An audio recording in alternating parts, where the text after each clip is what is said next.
The last man who heard the knocking was found with his lips sewn shut, but his screams never stopped. The village of Ravenshade sat hidden between dense forests, untouched by modern life. The people lived simply, following the old ways, but one thing set them apart. They never left their homes after sunset. No one spoke of it directly, but every child grew up hearing the same warning. When the night calls, do not answer. One evening, a young outsider named Daniel arrived in Ravenshade, a journalist chasing a story about the village's eerie reputation. He noticed how the villagers avoided eye contact, whispering as he passed. The old innkeeper, Martha, reluctantly gave him a room but hesitated before handing over the key. Lock the door before dark. No matter what you hear, do not open it. Daniel smirked. Superstitions. He had heard enough of them in his line of work. That night, as the village plunged into silence, he sat by the window jotting down notes. A chilling wind howled through the trees, and then 3 sharp knocks on his door. His heart skipped. He checked his watch. 1:13 a.m. Martha's warning echoed in his mind. He hesitated, then stepped closer. Maybe someone needed help. He pressed his ear to the door. Silence. Then a whisper.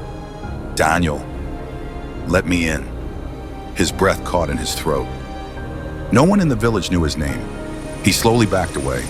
The whispers turned to scratching. Nails dragged down the wooden door, slow and deliberate. Then, laughter. Soft at first, then rising into something unnatural. He grabbed his phone, trying to call someone. Anyone. No signal. The scratching stopped abruptly, replaced by a heavy, suffocating silence. Morning came too slowly. At first light, Daniel rushed outside, expecting to see signs of an intruder. Nothing. But the villagers watched him differently now. Some turned away, while others muttered prayers under their breath. He approached Martha. "Who was at my door last night?" She paled, gripping his arm. "It wasn't someone. It was something." Daniel scoffed. "You expect me to believe?" She cut him off. 5 years ago, a man came here, just like you. He didn't listen either. The next morning, his door was open. We found his body in the woods, his mouth sewn shut, his eyes gone. A chill crept up Daniel's spine. He wasn't superstitious, but the fear in her voice was real. That night, he followed the rules, locked his door, ignored the sounds, but sleep never came. Just before dawn, a shadow passed by his window. He barely breathed. Whatever it was, it knew he was awake. At sunrise, he packed his bags, ready to leave. As he stepped outside, the entire village stood waiting, silent, watching. Martha stepped forward. "You heard it, didn't you?" He nodded. She took a deep breath. "Then it knows you now, and it will follow." Daniel left Ravenshade, but the warnings never left him. 2 nights later, in his city apartment, he woke to the sound of knocking. 3 sharp knocks. "Daniel, let me in." The night was cold, and the town of Raven's Hollow lay under a thick, ominous mist. Streetlights flickered, casting eerie shadows that danced along the pavement. 14-year-old Adam sat at his desk, his fingers tapping nervously against his notebook. Outside his window, the sound of scratching made him freeze. He turned slowly. 2 glowing eyes peered at him through the glass.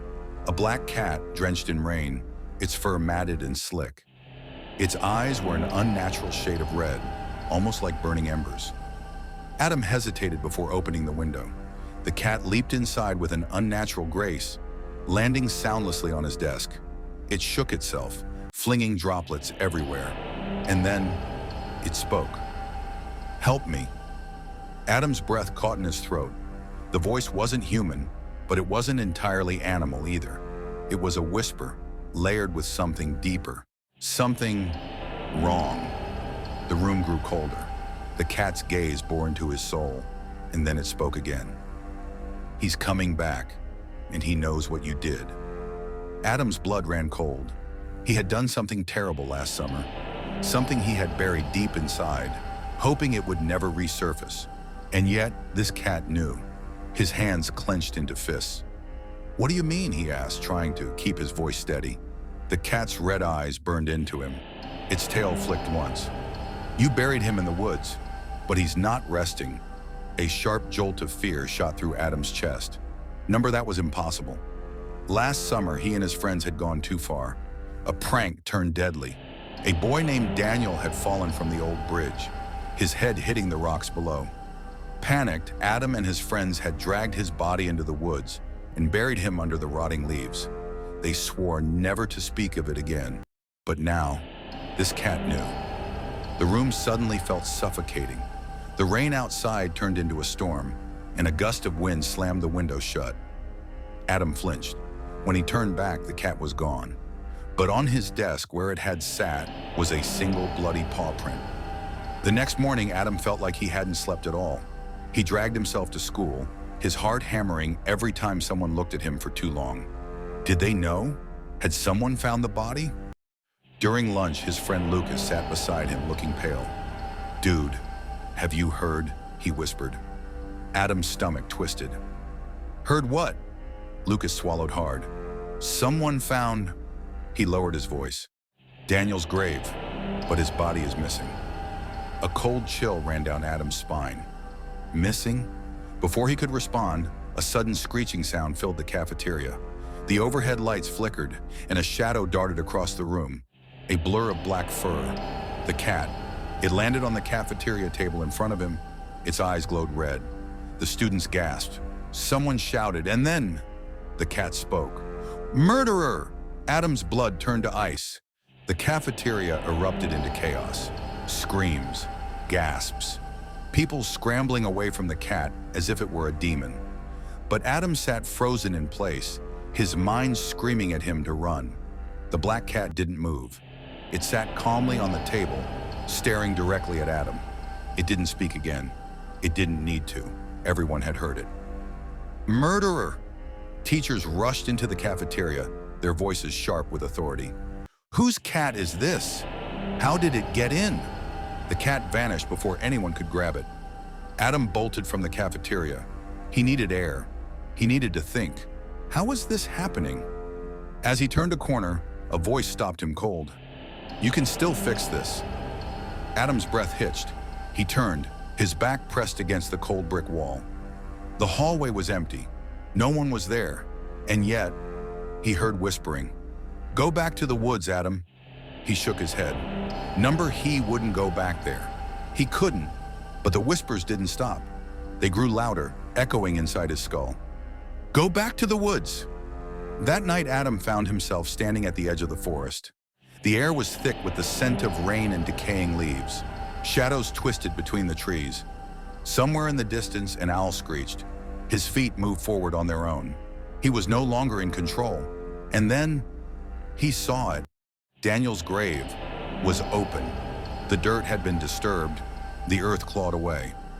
But what sent Adam's heart into his throat was what lay in the center of the shallow hole. A single bloody paw print. A twig snapped behind him. Adam spun around and saw Daniel. His body was broken, twisted in unnatural angles. His eyes were open, glassy, filled with rage, and his lips curled into a grotesque, rotting smile. "You left me there, Adam!" Adam screamed. Adam staggered backward, his breath coming in short gasps. Daniel took a step forward. His broken neck lolled to one side, and his fingers twitched like a puppet on strings. The black cat sat at Daniel's feet, watching, waiting. "I didn't mean to," Adam stammered, his voice shaking. Daniel's head tilted. "Didn't mean to?" His voice was hollow, filled with something ancient and angry. Adam turned and ran. Branches tore at his clothes as he crashed through the forest. He didn't know where he was going. He just knew he had to escape, but the whispering followed him. "You can't run, Adam. You left me to rot. Now it's your turn." Suddenly, the ground gave way. Adam tumbled down a steep incline, hitting the rocks below. Pain exploded through his skull. His vision blurred. Footsteps, slow, steady, closer. Daniel stood over him. The cat jumped onto Adam's chest, its claws digging into his skin. Its glowing eyes bored into his soul. "Time to bury you." Adam screamed as Daniel's rotting hands wrapped around his throat. Dirt rained down over him.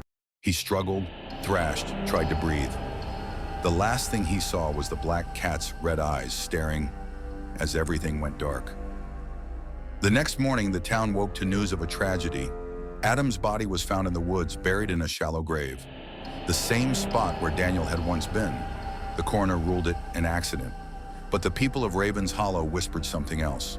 They whispered about a black cat that always returned, that always found the guilty, and that always made them pay.